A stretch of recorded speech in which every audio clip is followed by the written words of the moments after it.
All right then, let's talk about England. So it's a while since the game finished. The groundsmen are out mowing the turf. There's really no one left in the stadium except me at this point. And I want to do a little post-mortem on England. If you appreciate the content, if you appreciated the full-time reaction and this video, please show that appreciation by leaving some comments. Let's get into a bit of chat about what just happened, and also hit subscribe on the channel. I'm Tim, this is Egg Chasers, and well done again to Scotland, who were deserved winners. So I had a little bit of time just to sit. I've just gone and got a cup of tea and had a little think about it. And this video specifically on England, I'm a little more frustrated now than I was at full time. I think expectations had dropped so low as an England fan that losing, sad to say, even at Twickenham, didn't feel like a massive surprise. However, with a little bit of time to reflect, I'm thinking that one got away massively. And some of the issues that were a problem under Eddie Jones are still an issue. In fact, when you look at the way England lost to Scotland, it was in exactly the same fashion that we've lost the last couple of times. A few brain-dead decisions, defence not being up to scratch at crucial times, and a lack of composure, and penalties given away. And of course, there's two teams playing, and you have to hand credit to Scotland. They really attacked England's breakdown and got at them, and they soaked up a lot of pressure that England threw their way. But the things which England could control sometimes did not control. I will just say that there was a buzz back in Twickenham before the match, which was nice to see. When Jerusalem was playing it felt great.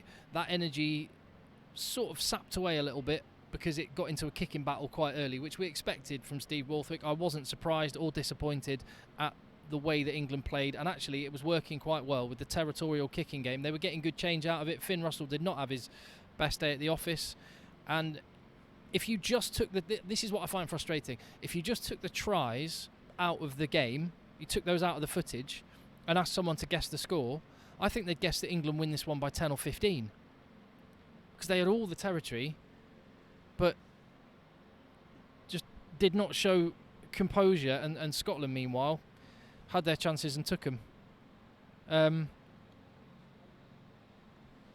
Let me go through it kind of player by player. I just made a couple of notes. Just opening up my notebook. Ellis Genge, good ball carries, perfectly fine. England won a couple of scrum penalties as well. Jamie George, I think we missed Luke Cowan-Dickie. A few line-out issues, one to watch. Kyle Sinclair, I want to watch the game again. I don't know if he was at fault for some of the issues that went wrong. He seemed busy, but I think a part of that, and I'll get onto this in a minute, was that he got the ball at first receiver a lot. Maybe too much. I want to watch the game back and see that. Maro Itoje, when was the last time you saw a world-class Maro Itoje dominator? When people used to say that the two best locks on earth are Eben Etzebeth and Maro Itoje, I haven't seen that Maro Itoje for a while, and that continued a little bit today. He was overshadowed by Ollie Chesham really early in his international career, and I'll say it again, I thought Ollie Chesham was really, really industrious, threw himself around, and he was one of England's better players. So when you look at the front five as a whole, a bit meh, if I'm perfectly honest. And that's where England traditionally have always been really, really strong. And I'm still scratching around. And you're certainly looking around at some of the best teams in the world and thinking that there's probably a second or third choice player in many positions that you'd slot straight into an England team at the minute, which is not a good place to be. Lewis Ludlam, massive engine on him. Put in loads of tackles, loads of hits. He's not a player with loads of finesse. He's just all elbows, knees and work, and he brought a lot of that. Is that enough at international level? Well, as long as you have other people doing the other stuff, then I think it's okay. I'd like to see the more of an all-round game from him, but he did lots that I enjoyed today. Ben Curry, I'm really pleased with the story of Ben Curry, that he got another opportunity. He came off after 60 minutes, It's hard to say because, like I say, I'm happy for Ben Curry, but we missed Tom Curry, didn't we? Particularly when you look at the defensive frailties of England sometimes. There's a few tackles where you're thinking Tom Curry, no one's getting through that gap if Tom Curry's there. Alex Dombrandt, I was really looking forward to seeing Alex Dombrandt, so that all the lights are going out in Twickenham. I was really looking forward to seeing Alex Dombrandt. Was not great. I to the point that I think potentially we could see a change in the back row for the next games. I hope we stick with him because I really like him. Actually, he carried the ball to the line hard sometimes. But the things that Alex Dombrandt is great at, the things you wanted to see him at, he didn't do. And this is actually something across the whole England team. The things that players are known for and are great at, we didn't see enough of that. So we didn't see enough of Alex Dombrandt, soft hands, popping up in wider channels. We didn't see enough of Ellis Genge just rampaging, bull-like running. We didn't see enough of Marcus Smith with space, heads-up rugby, and playing his options. And so let's move into the backs. Jack Van Poortvliet. Okay, well let me put the two Leicester scrum halves together. Jack Van Poortvliet, tactical kicking was decent. He was in and gone. And the times when England, like the second Max Malin's try, that was after a persistent amount of pressure, and Jack Van Poortvliet was getting the tempo of the game up, and that looked great. Ben Youngs, you do not get 100-odd caps for England unless you are a very, very good player.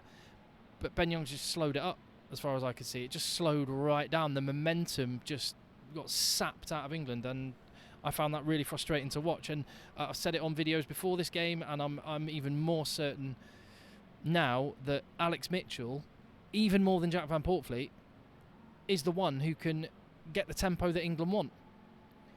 And I don't know what we do, because actually there was ball put on a plate sometimes for the forwards, and a really rapid scrum half gone.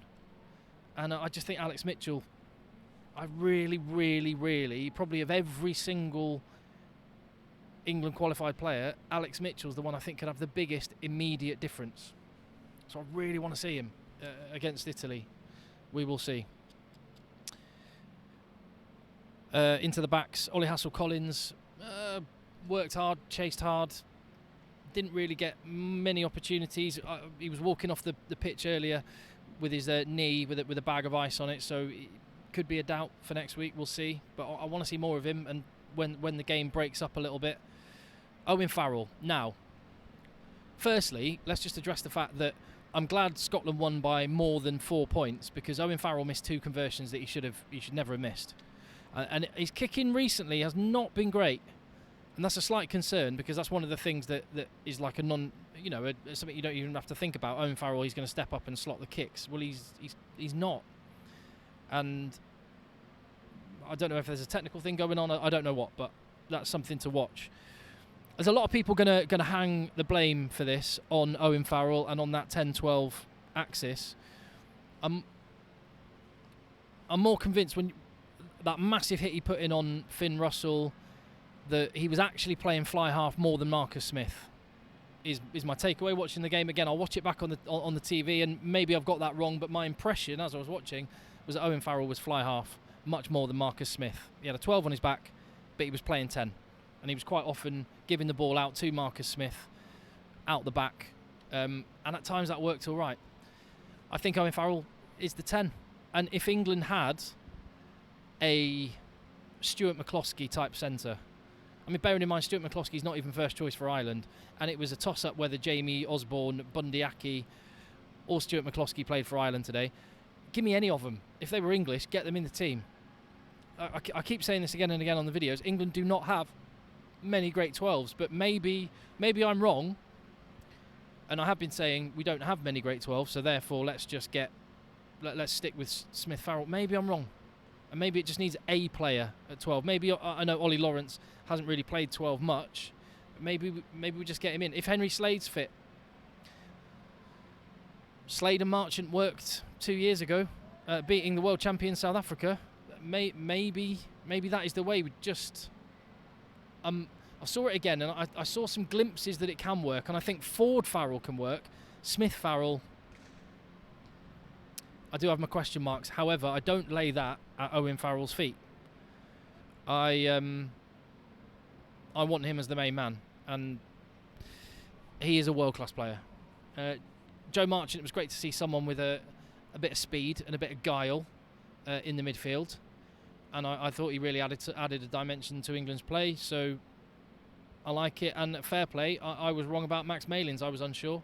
He looked international class today, and he glides when he runs. He's deceptively quick, so fair play. Freddie Steward, right, solid. He got the better of Scotland in the territorial battle, the kicking game, and all the rest of it. And we know he's amazing at that, or under the high ball, etc. People say it all the time, but is he enough of a threat in attack? I think he can be. He's not rapid. I think he can be, but maybe that's just the way England were setting up. It was slightly conservative, and maybe as a result, Freddie Steward looks one-dimensional. I don't think he is, but he sometimes looks one-dimensional. Mako Vinopola and Jack Walker, I didn't really notice from what I saw. Great to see Dan Cole and his hairy back in international rugby. Nick Ezekwe came on at 6.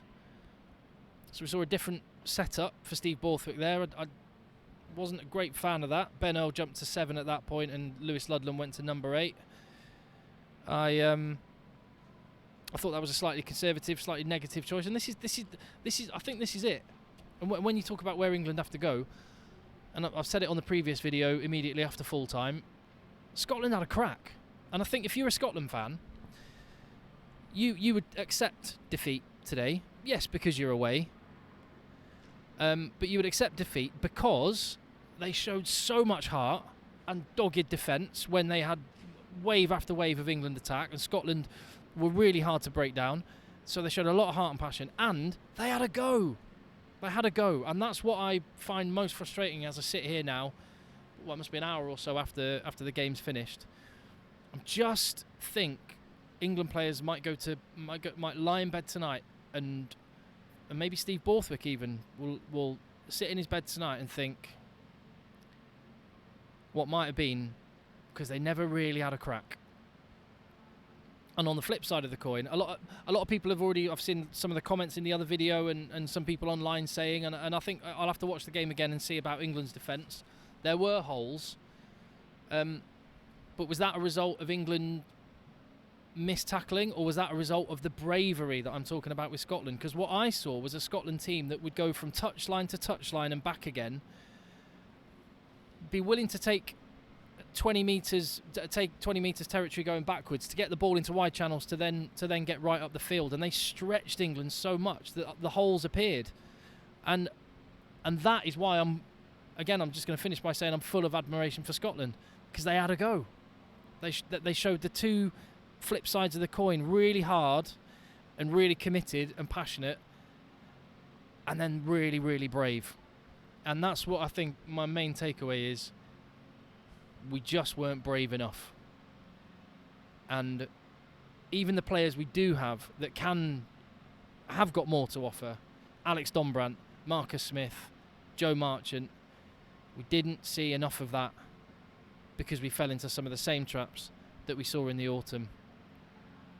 I don't know what the headlines are going to be tomorrow. I think Owen Farrell's going to get a load more stick. I think that's unfair.